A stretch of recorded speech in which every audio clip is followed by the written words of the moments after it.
Where in the middle? Yeah, in the middle. Just in the middle of the path. The mic is okay for you? Yes, thank you. Okay, everyone, thanks for joining us. We'll follow the same format as we just did with the manager.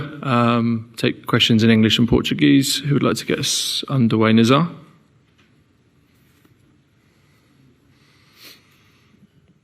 Hi Pedro, just wanted to ask you kind of played well against Brighton but didn't get the result, but I just wanted to sort of ask you how's the feeling around the club at the minute, and how tired are you as well, because you and a few of the players are playing a lot of minutes at the moment. The first question, I think the environment of the club, it's really positive. I think it's in the eyes of everyone that a lot of our points lost was because we had our own mistakes. In the last game, you could see that we were controlling most of the game and not blaming anyone. But as everyone knows, our own mistakes have been taking point from us. We know the quality that we have. We know the control that we have been having from the games. Even Brentford, the way we were winning till the last minute, and we conceded a goal because our focus was not 100%. So the club is really positive. The players are really positive. And tomorrow we have an opportunity to show what we can do one more time, and we go with everything to win the game. And as me, I'm really fresh. I feel really good. I enjoy to have these kind of games because it means that we don't have to train as much as we do. So it's really good to be playing football at week in, week out in the middle of the week. So I really just want to enjoy football. Simon? Hi Pedro, you set such a high bar as a team in the Club World Cup final against PSG. Do you feel you've reached that standard since then? And do you also feel that there's an extra target on your backs as Club World Cup champions? No, thank you for that question. It's a really good question. To be honest, I want to do better. I think we, as a team, we want to do much better as well. It's not about the target. I think it's the standards that we put, like you said, are really high. And I think we have been doing that. We have been playing well. We have been doing a lot of good stuff. And like I said before, it comes from our own mistakes. And that is what we have to improve. I think last season we showed what we can do. We showed in the World Cup what we can do. And this season is what we are going to do. We will show what we can do, and we will do great stuff, believe me. Ken? Hi, Pedro. How are you? Good, and you? Yeah, very well. First of all, do you think that the lack of concentration in recent games is because you didn't have a summer off and you played in the Club World Cup? And secondly, what will it be like facing a legend, Portuguese legend, a Chelsea legend in Jose Mourinho tomorrow? So the first question, I think that is one of the points. Like I said, even on the last game, we had Reece out because of an injury. He was out for some seconds. And I don't know if it's lack of concentration of sometimes thinking the game, but the way that we concede the red card, it's an unbelievable way to conceding from the way that we were controlling the game. But like I said, we are not here to blame anyone. I think it's a thing that has to come from us as a team. We have to go to the game with more focus. And in the Premier League, in the Champions League, in these kind of competitions, you cannot rest 1 second, because in 1 second you concede, you give away presence, and you are dead to the game. So I think it's a thing that we had to learn. And the second question, of course, it's as a Portuguese, it will be like a pride to play against as a manager like Mourinho. What he represents to the club as well, what he represents to Portuguese people, the opportunity that he gave to Portuguese people to go around the world and play on the best teams, and to the managers to coach the best clubs. We are really looking forward to play against them, and like I said, it's a very good opportunity to us to bounce back as well. Dan? Pedro, just following up on that, as someone who grew up with Mourinho already being a big personality in world football, how big a personality is he back in Portugal, and does he divide opinion, or is everybody in Portugal behind him? No, I think you cannot have a divided opinion on him. What he did for Portugal, what he did in terms of people knowing who he is, for what he won, it's not easy works that he did. So people in Portugal, they respect him a lot, and they know the value that he has. They know this is why Benfica as well hired him for that reason. And as I said, he is one of the biggest names in Portugal, with the Ronaldo, Figo, Eusebio. So he's in the top of the list, and Portuguese people respect him a lot. Jacob? Hi, Pedro. The manager just said that he accepts that he needs to do better when the team is down to 10 men and some of the decisions that he made. Well, can I just ask, were you surprised to be taken off after the red card against Manchester United?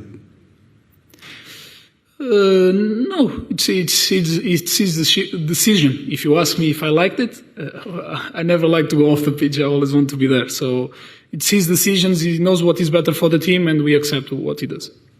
Matt? It's a similar theme, actually. Sorry, Pedro. I was just going to ask, as Jacob said, the manager was very honest about him wanting to learn to cope with playing with 10 men more. Would you like the team to remain more attacking if you do go down to 10 men? Because it's felt in the last 2 games that maybe the red card has prompted negativity.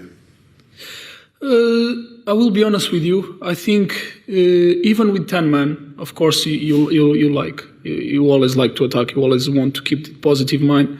We have a good example, as in my mind, I have the game, for example, with Newcastle and Liverpool, that Newcastle scored 1 goal against Liverpool and they won 1 man down. But in my mind, what I think as well is that if we are Chelsea and we are 1 man down, we cannot concede so easily 3 goals at home with our fans. And we have to do much better as a team, despite the options that the managers takes. If takes off a winger, if takes off a centre back, doesn't matter. But as a 10 man in the pitch, we are all behind the line, so it has to be much difficult for the other teams to score goals against us. Davide? Hi, Pedro. Asking about Maresca. He came with a clear idea in mind of how he wants you guys to play. How long did it take for you guys to absorb what he wanted, and how much did you grow into this model he has in mind? So it take a while to as normal to every team when you have a new manager to how do you say, to have to be solid on the performance and the ideas of the manager has. But I think as we showed last year that we brought a lot of his ideas, we were into it and we were really fast because, as you know, last year we were second for a long time. And then, of course, we had a bad moment like everyone does. And like I was saying, I think we were really fast to get solid on his ideas and we did a really good job. And we are doing that as well. It's like I said, it's just missing this key part of not making mistakes, and for sure the things will go back to us again. Gary? Hiya, thanks for your time. Hi. Surrounded obviously by managers holding Premier League trophies, 3 of Jose. He's obviously a legend here. The fans still love him, or most of them still love him. But Maresca and you guys have won a couple of big trophies already. The fans, though, don't seem to have warmed to the manager in the same way as previous trophy winners. Why is that, do you think? And is it disappointing? And what can you as players do about it? Sorry, I didn't understand. Can you repeat the question? Trophies all around the walls here, including obviously Jose, who's a legend coming back. The fans love him. Most of the fans love Jose. You've, as a team and management, won a couple of big trophies as well. But it doesn't seem to be the love for Enzo Maresca as there is for, say, Jose Mourinho among the fans. Why is that? And what can you as a team do about it? Football is like that. In one day you are the best. If you lose in the other day, you are the worst. So when the manager won, he was the best in the world, and now he is losing, he is the worst in the world. And us as a players is the same. When we won the World Cup, we were the best, and now we are the worst. So Jose is part of the story of the club. He's not here to win or lose games, and Maresca is here to do his best, and he cannot do better than what he's doing because it's not only him that is his fault. It's the players' fault as well. We are on the pitch. We have to take the blame as well. We have to do much better, and us as a team, we have to focus on ourselves and learn from our mistakes to the next games do better. Okay. Just in front here. Pedro, boa tarde. Henrique Mateus, da TV da CNN de Portugal.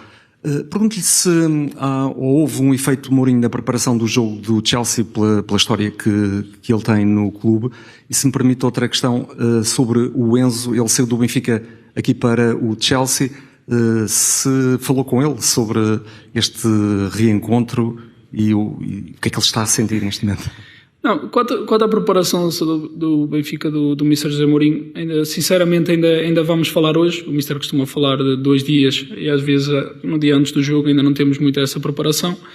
E quanto ao Enzo, já tínhamos falado sobre o Benfica no Mundial de Clubes, porque tivemos a felicidade de defrontá-los e foi um jogo muito emocionante, porque o jogo teve parado não sei quanto tempo também devido às condições climáticas, e como o Enzo diz, é sempre um clube muito difícil de defrontar, é um dos melhores clubes do mundo, temos que ser sinceros. O Benfica está sempre presente nestas competições, todas as pessoas que estão na estrutura do Benfica percebem muito bem este tipo de competições e o que se tem que fazer, mas nós também estamos num grande clube, num dos melhores clubes do mundo também, e estamos cientes do que temos que fazer, temos que estar focados em nós próprios e preparados para jogar contra uma grande equipa e esperemos trazer os 3 pontos.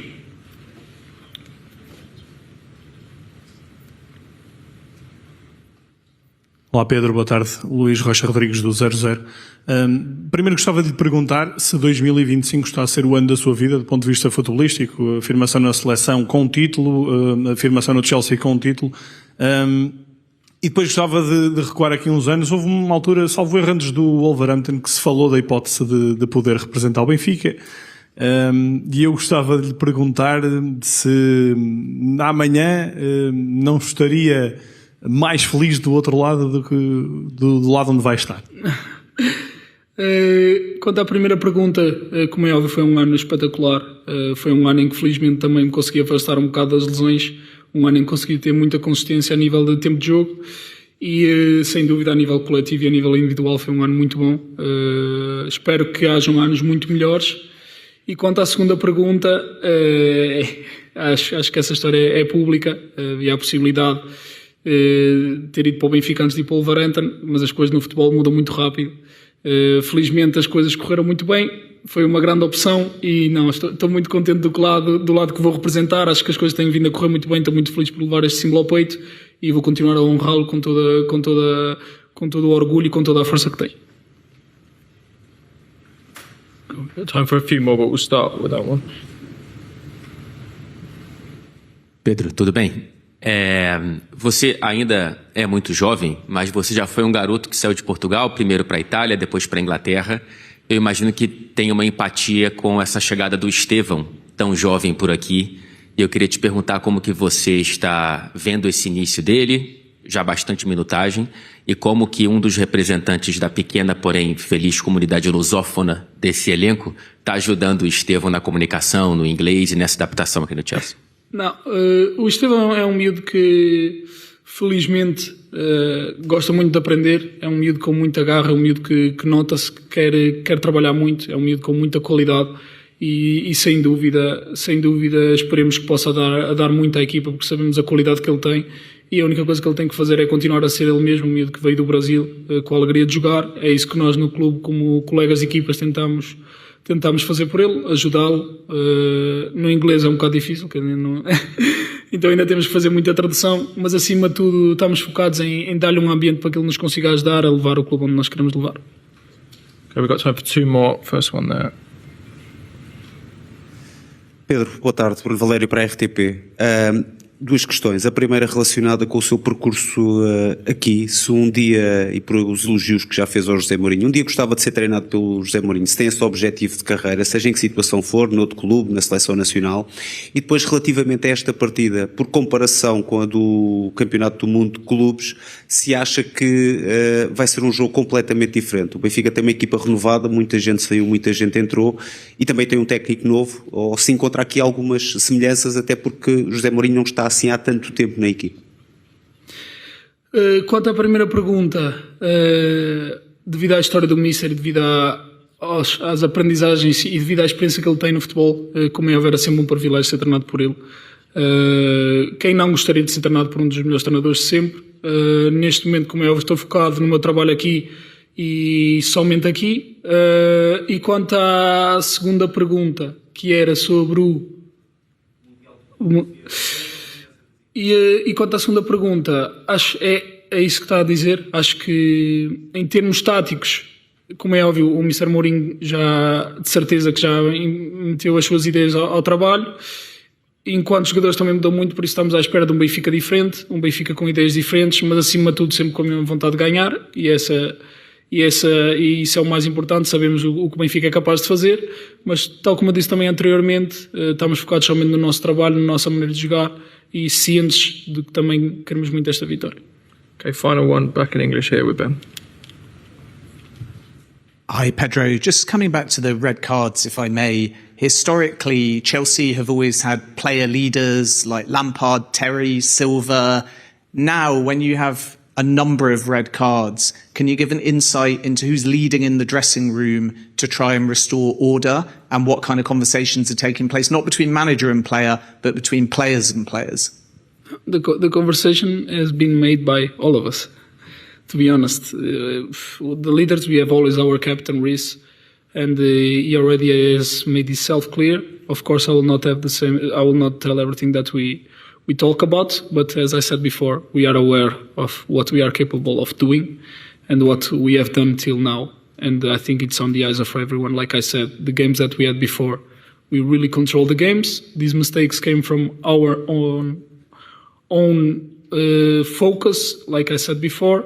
And what we have to do is try to reduce these mistakes and be more aware of it, because with that we lose a lot of points and a lot of matches, like it happened in the recent times, that the 5 losses that we had lately, 4 of them was with 4 red cards. Thank you, guys. Cheers. Thank you very much, guys. Lots more.